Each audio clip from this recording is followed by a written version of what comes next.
ADM a essayé pour vous la FMSQ.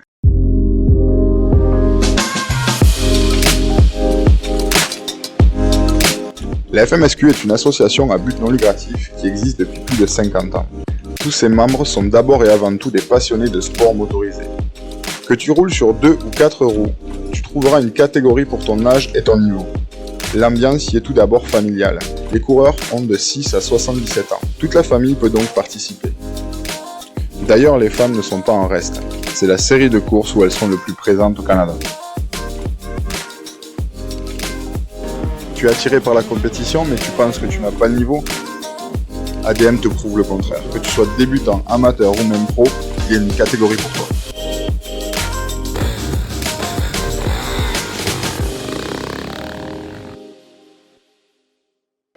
Ok, donc là on est parti ce matin à 6h. Quelle heure on est parti? 6h30 je crois. En direction de la Beauce pour aller à Sainte-Clotilde-de-Beauce pour la 6e manche de la série FMSQ. La série FMSQ Cross Country se compose de 8 courses dans l'Est du Canada. Le cross country est une discipline à mi-chemin entre l'enduro et le motocross. Le paysage est magnifique, il fait beau, donc tout va bien, on va essayer, on va voir ce que ça donne. Pour participer, rien de plus simple. On se rend sur le site de la FMSQ Cross Country, rubrique Comment s'inscrire, ou directement sur place le matin de la course à la remorque FMSQ. Au matin de la course, je vous conseille d'arriver 1h30 avant le départ de votre catégorie. Mon départ est prévu à 10h pour une course d'une durée de 1h30. Je t'avoue que la pression commence à monter. Il y a environ 600 coureurs, toutes catégories mélangées, du plus petit au plus vieux. Salut. Ouais. Allô? Ça va bien? Oui, toi? Oui. Ça. Merci. Bonne journée. Merci. Merci, bonne Bye. journée. Fait que là, en fait, tu signes une décharge parce que si tu te fais écraser, ben, c'est de ta faute. Au moins, on t'aura mis au courant que tu es responsable, tu dois être responsable de toi-même et de ton entourage si tu as des enfants, etc. Alors là, on va pas être bien là. On va être bien, on va être très bien.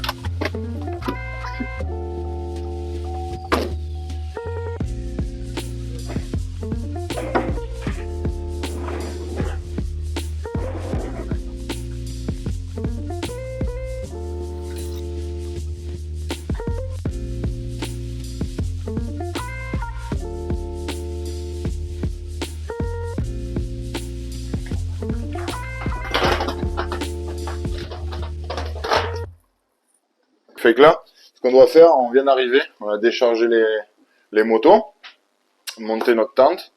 Ce qu'on va faire, c'est qu'on va aller à la roulotte FMSQ, récupérer le transpondeur et les autocollants qui se collent sur le casque. Ça va? Oui. Ça me prend un transpondeur et des autocollants, s'il te plaît. Les risques associés à la pratique de revoir en pleine forme à la prochaine ronde du championnat cross-country.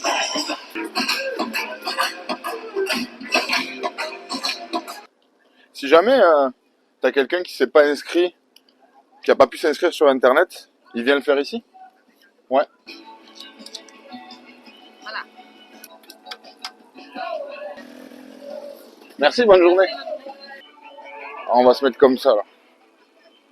En fait, le transpondeur qui est là, il est scanné quand tu passes là-dessous. En fait, c'est vachement exigu parce que tu dois passer doucement.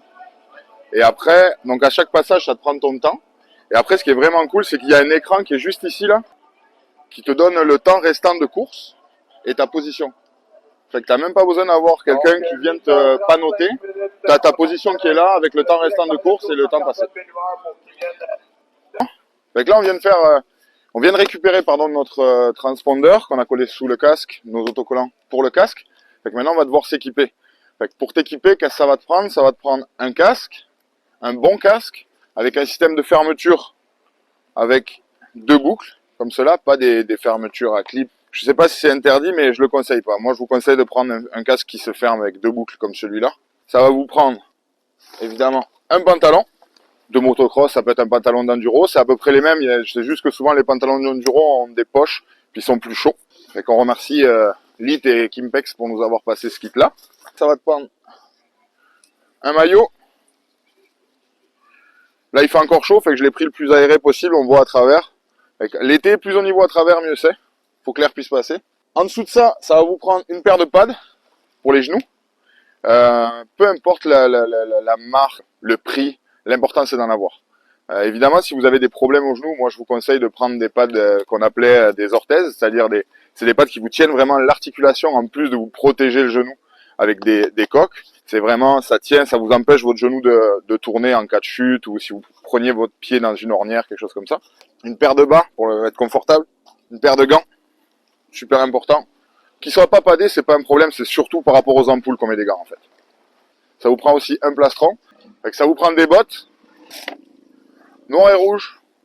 Ça reste des bottes entrée de gamme, mais franchement c'est top qualité. J'ai déjà roulé avec une paire de lunettes, tir-off, roll-off, peu importe. Nous on a de jolies lunettes héros pour mettre un petit peu de couleur sur le casque qui est noirement, mais honnêtement une paire de lunettes de motocross, n'importe laquelle, ça fait la job. Ce que je vous conseille aussi, c'est une paire de lunettes ou deux en plus, histoire que si jamais vous avez plus de tir-off puis que vos lunettes sont pleines de boue, vous puissiez vous arrêter et changer de lunettes plutôt que les enlever, parce que ça reste très dangereux de rouler sans lunettes. Fait que je vous conseille d'amener 2-3 paires de lunettes.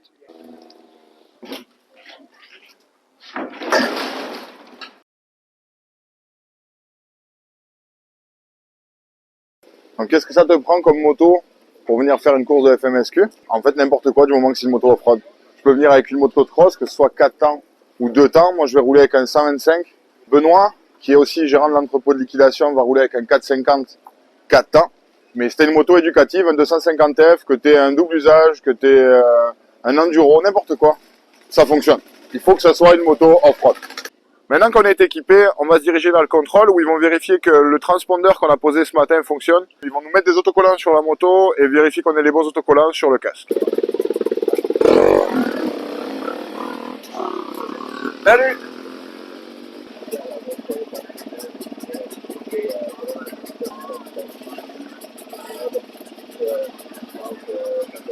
C'est bon? Merci! On vient de passer le contrôle technique. En fait, ils vérifient juste qu'on ait les numéros sur le casque, que le transpondeur fonctionne et qu'on ait les numéros sur la moto. Vous inquiétez pas, si vous n'avez pas de numéros, il n'y a aucun souci. Ils ont une machine à imprimer des numéros. Fait qu'ils vont vous les coller. Là, moi, j'ai rien fait. C'est juste eux qui les ont collés. Je suis venu avec rien d'autre que ma moto et mon équipement.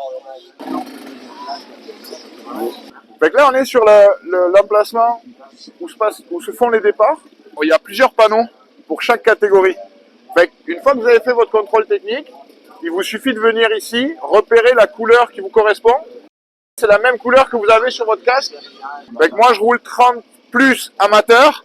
Fait que le panneau 30 plus amateur, c'est le bleu. Fait qu'on va faire une ligne en partant de ce panneau-là jusqu'au panneau qui est l'autre côté, l'autre panneau bleu. Et tous les gars de ma catégorie vont se mettre sur cette ligne. Fait que la première ligne à partir, ça va être la rouge. Une fois que la rouge est partie, la jaune va partir, puis la rouge orangée, puis la verte, puis la bleue, etc. Il y a à peu près un départ toutes les minutes. Passage Juliette Liberté en 12e position.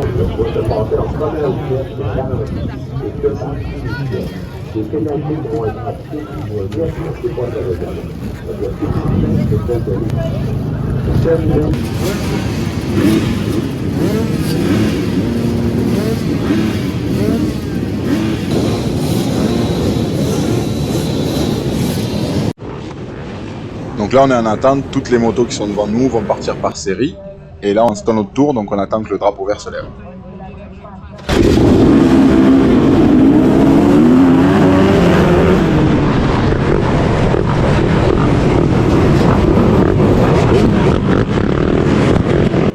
Donc là voilà, on est 4 virages après le départ, on commence à rentrer dans le sous-bois.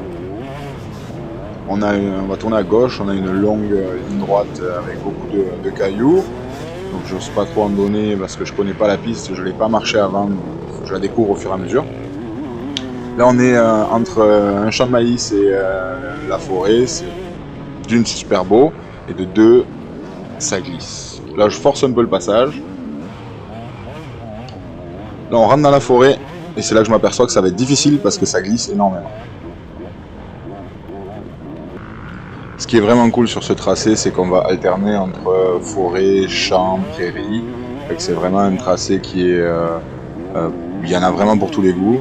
Là, on remonte entre un champ de maïs et la forêt. On re-rentre dans la forêt avec beaucoup de boue. Là, j'en ai un qui va me passer par la droite. Moi, c'est le premier tour, je reste prudent. Pas lui, apparemment.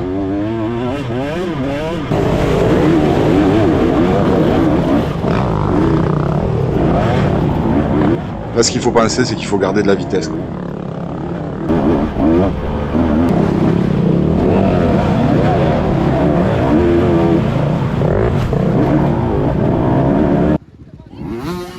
Et là, c'est un endroit où il y a pas mal de gens qui se bloquaient. La raison principale, c'est parce que tout le monde passait dans la même trace. Et alors qu'à gauche, c'était quand même plus simple, mais on arrive vite, on est essoufflé, c'est difficile de penser à tout. Donc là, pour pouvoir passer, c'est garder de la vitesse, pareil. Heureusement, il y a des bénévoles et des spectateurs qui viennent aider. Là, on voit un photographe qui est en train d'aider un des coureurs.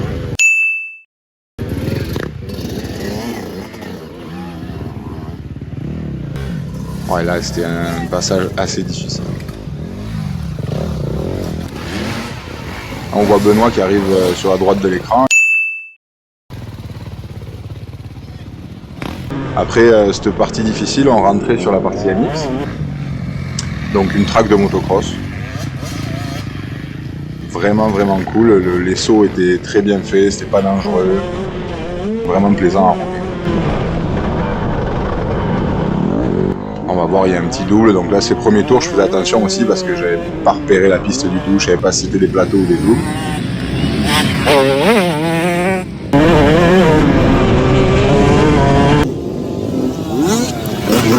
Et après ça on rentre dans la partie prairie, ville Gastrac.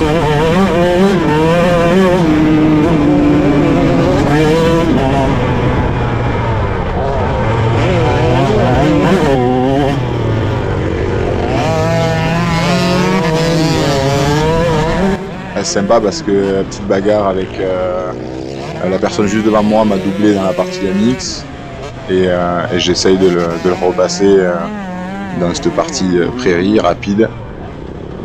Donc là je vais passer à l'intérieur.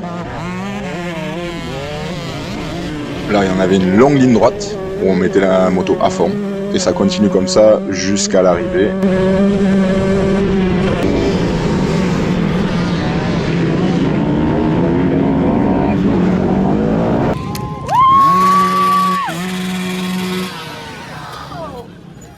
Donc on est rendu à la fin de la course de 10 heures et il va y avoir la remise des prix. Donc on commence par les femmes pro. Et ensuite il va y avoir toutes les catégories amateurs, dont les catégories des enfants le matin. Toutes les courses qui se sont déroulées jusque-là, la remise des prix se fait après la course de 10 heures.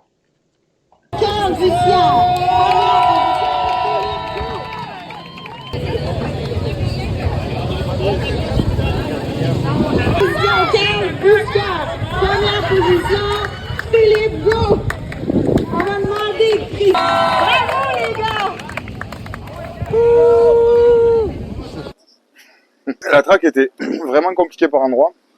Vous allez voir sur les images, mais il ne faut pas vous fier à ça quand vous êtes débutant ou que vous êtes jeune pour les enfants, parce qu'il y a vraiment une track le matin pour les enfants et pour les femmes débutantes, et on a une track l'après-midi pour les amateurs, ce que j'ai fait.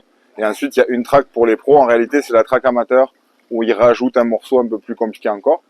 Les conditions, c'était assez difficile pour un endroit dans le sous-bois parce que c'était très mou, il y avait beaucoup de boîtes. Il y avait une très belle partie dans le champ qui était style Gastrac, c'était vraiment excellent.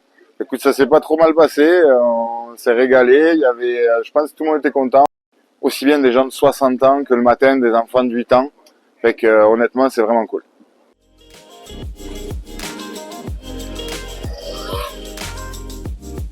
Une fois qu'on a eu tout rangé, qu'on était prêt à repartir, on s'est trouvé bien fatigué. Après une belle expérience comme celle-là, on prévoit de revenir l'année prochaine. Pourquoi pas sur 4 roues.